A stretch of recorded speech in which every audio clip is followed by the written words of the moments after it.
தனுர் மண்டலம் காலபுருஷனுடைய 9ஆம் இந்த 9ஆம் இடத்துக்கு என்ன ஒரு சிறப்பு.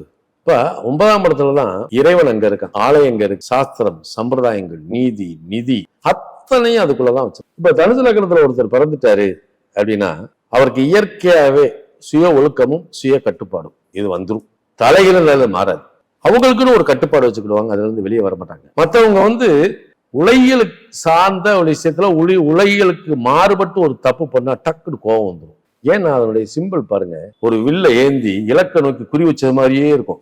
பாதி மிருகம் பாதி மனிதன். இவன் ஒரு நேர்மையானவன், நியாயவாதி. ஆனா இது ஒரு அக்னி ராசி.